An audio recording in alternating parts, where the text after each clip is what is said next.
Morning. Can everyone hear me now? Oh, brilliant. Okay. I can hear me as well. I've never done this before, so please bear with me.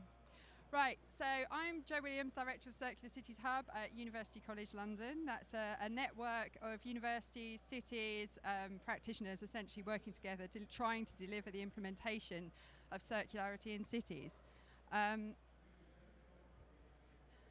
So I've been given the task today of trying to define what a circular city is, and I'm going to get on with that as quickly as possible. So, what is a circular city? The circular city approach has three principal aims. Firstly, to reduce resource consumption and waste production. Secondly, to try and regenerate the urban ecosystem.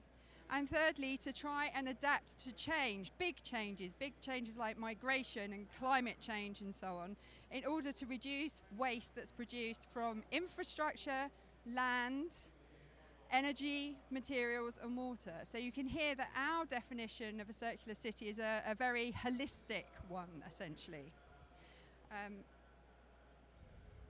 We have several strategies, 7 in fact, which may help move towards circularity within cities.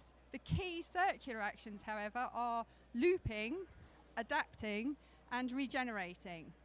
And the idea that we're trying to develop, certainly within the UCL part of the hub at the moment, is how we link all those things together. How do we provide a city or design a city, manage a city in order to deliver on these 3 objectives? Consequentially to that, we were also looking at how other strategies which are already being adopted by cities, sharing, optimising, substitution with things like renewable energy, and also localisation of production systems, how they also can fit in with this wider sort of circular looping context. So in terms of the circular actions themselves, we're looking at circular actions at a number of different scales. So we've got Amsterdam's construction waste and food waste systems, which is essentially operating a closed loop system at a regional scale. Some of you may recognise this if you had extremely good eyesight, that is. This is Kalundenberg, so this is an example of industrial symbiosis. So this is what we would also see within cities. And finally, fairly famous at this stage, I imagine, which is the Stockholm or Hammarby system, which is a closed loop system operating in Stockholm, but in many Swedish and, in fact, Scandinavian cities. Again, operating at a city level, but also at city district levels. We're trying to link that up with green infrastructure and blue infrastructure. So looking at nature-based solutions, seeing how that we can actually try and integrate these different types of infrastructure together to reduce the amount of waste that's produced, but also to regenerate the urban ecosystem. So this is what should go on alongside traditional urban regeneration, looking at grey infrastructure, socio-economic improvement and so on.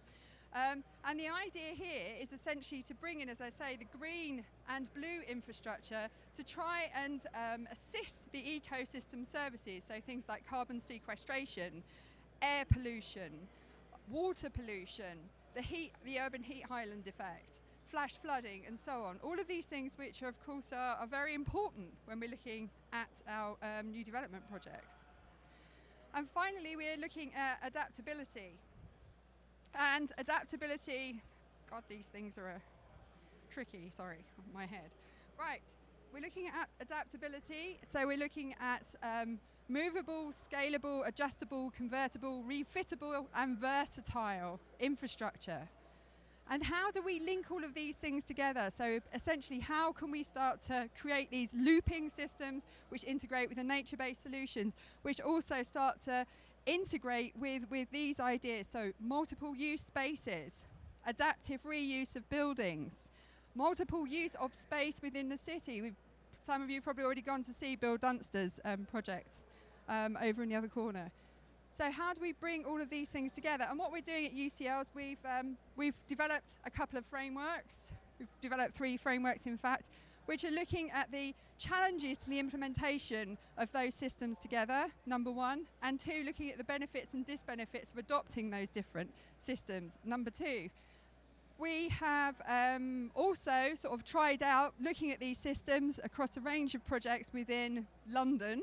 Okay, so there's a lot of different sort of circular activities in London. So you've got all sorts of things like collective housing, you've got community renewable energy, you've got pop-up spaces, local currency, urban forestry, biofuel plants, different types of sort of blue infrastructure initiatives, urban farming, pop-up spaces, and so on, remakeries. And it's essentially how these things work together and how they can potentially scale up. So the benefits of these approaches, well, there's a large number of benefits that we've found. But in terms of the cross-cutting benefits, when you're looking at circular actions, you can see a few listed here. So obviously it tends to reduce consumption of resources, all of the 5 resources I've talked about, and greenhouse gas emissions, improves the ecosystem services, and the health and longevity of communities. So this is extremely important. So this really makes a big difference and can be extremely attractive to policymakers. It's about also bringing the empowering communities, reducing costs, not only to the producer but to the consumer, so potentially increasing affordability long term. Generating employment opportunities across all 3 of those sectors, and protecting local economies and encouraging economic revitalisation through the application of these actions. We've got more information on that if you're interested. And here I've just, again, this is available online. So if you go to the Circular Cities website, you can see this stuff online. But essentially, this is an identification of the different types of challenges we're likely to encounter when we're operating these different sorts of actions. So I've just been told I've got to wrap up. So the final thing, just to say that we are working as a group, as I've said, an international group, which includes universities and cities and practitioners working in cities who are trying to implement these solutions. We're doing action research and we disseminate our findings, some of which you'll find on the website. We are providing an international knowledge hub, and hopefully we we do provide consultancy. So for example, in about 2 months' time, I'll be going over to Poland to talk to Polish cities about how we might integrate these ideas into those cities. What we're looking for is opportunities to work with you, with actors implementing circular actions in cities. We're looking for case studies. We're looking for partners for our future research projects and any other kind of support that you can give us. This is the website. You can follow us on Twitter. Thank you very much.